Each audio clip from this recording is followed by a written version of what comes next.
ఇక మీడియా నుంచి ఒకటి చెప్పాలనుకుంటున్నాము. సార్కి గత 10 సంవత్సరాల్లో బీఆర్ఎస్ వాళ్ళకి మన నిరుద్యోగులు గుర్తురాలే. వాస్తవానికి పాపం కేటీఆర్ అన్న హరీష్ అన్నకి ఈరోజు గుర్తొచ్చినాం. మేము గుర్తొచ్చినందుకు థ్యాంక్ యూ అన్న. కానీ మీరు చేసిన పుణ్యమే ఈరోజు మేము అశోక్ నగర్లో ఆర్టీసీ క్లాసులో ఇంకా 10 సంవత్సరాల నుంచి ఇంకా 8 సంవత్సరాల నుంచి 5 రూపాయల భోజనమే తింటున్నాము.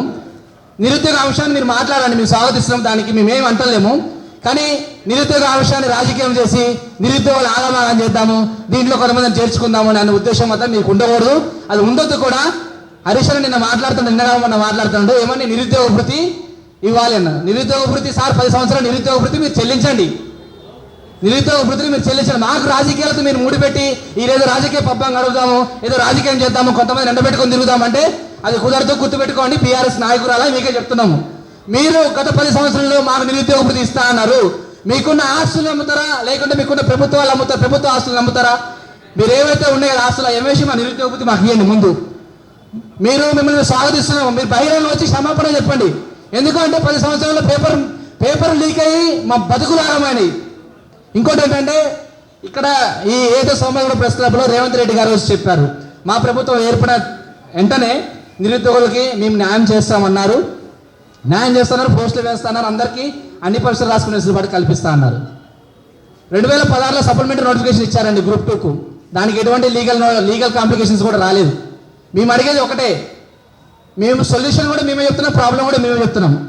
మీకు జాబ్ క్యాలెండర్ ఇవ్వండి, వద్దు అంటలేము. Job calendar for next generation. ఏదైతే 10 సంవత్సరాలు తెలంగాణలో త్యాగాలు ఒకటైతే పోగాలి ఒకటేని. ఈ రోజు ఉద్యోగ ఫలితాలు కూడా మాకే రావాలి. ఎందుకంటే కాంగ్రెస్కి పట్టం కట్టింది మీ నిరుద్యోగులమే. ఆ రోజు తెలంగాణ ఉద్యమంలో ఏదైతే గ్రామాలకు వెళ్ళి ఓట్లు వేయించారో ఇదే పద్ధతిగా మేము తీసుకొచ్చి ఒక 6 నెలల క్రితం మేము కూడా ఊర్లలో పోయి అవలక్కల కాలు బట్టి ఓట్లు అడిగినాం. ఓట్లు వేయండి, కాలు బట్టి అడిగినాం. ఓట్లు వేయండి, మీకు ఓట్లేసి కాంగ్రెస్ ప్రభుత్వం వస్తే మాకు ఉద్యోగాలు వస్తాయని అడిగినాము. మేము అడిగేది ఒకటే, రేవంత్ అన్న నిరుద్యోగుల తరఫున మేము అడిగేది ఒకటి, గ్రూప్ 2 గ్రూప్ 3 ఎన్నో కానీ ఖాళీలు పెంచండి. ఆ గ్రూప్ 2 తీసుకుపోయి ఆ డిసెంబర్లో వేయండి. గ్రూప్ 1 మెయిన్స్ రాసుకున్న వాళ్ళకి ఉంటుంది. గ్రూప్ 1 మెయిన్స్ రాసుకున్న వాడికి డిస్క్రిప్టివ్ పేపరు, వీడికేమో ఆబ్జెక్ట్ తీసుకొచ్చి మధ్యలో పెడితే వాడు గ్రూప్ 2 డిస్క్రిప్ట్ చదవాలా, ఆబ్జెక్ట్ చదవాలా, వాడికి ఏం అర్థం కాక అయోమయం పరిస్థితి.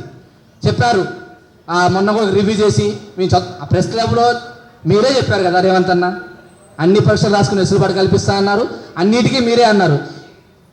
2016లో కూడా ఉందండి సప్లిమెంటరీ నోటిఫికేషన్. ఏపీఎస్సీ కూడా సప్లిమెంటరీ నోటిఫికేషన్ ఉంది. ఈ గ్రూప్ 2 గ్రూప్ 3 దగ్గర పెట్టండి. ఇది న్యాయమైన కోరిక, మేమేం అడుగుతలేము. ఇంకోటన్నా మాకు రాజకీయాలతో మాకు ఏ సంబంధం లేదు. దయచేసి రాజకీయ నాయకులు మీరు చేతులు ఎత్తి మొక్కుతున్నాము. మా అంశాలు రాజకీయం చేయకండి, మాకు న్యాయం చేయండి. ప్రతిపక్షాలు మీరు మాట్లాడండి, వద్దు అంటలేము. కానీ ఇదే దీన్ని రాజకీయం తీసుకుపోయి నిరుద్యోగుల మధ్య నిరుద్యోగ శిష్యులు పెట్టి ఏదో చేద్దాము వాళ్ళని చేద్దామంటే మాత్రము ఇది కరెక్ట్ కాదు. ఇదే చిక్కడపల్లి లైబ్రరీలో 5 రూపాయలు భోజనం చేసే వాళ్ళు ఇప్పటికి కూడా ఉన్నారు.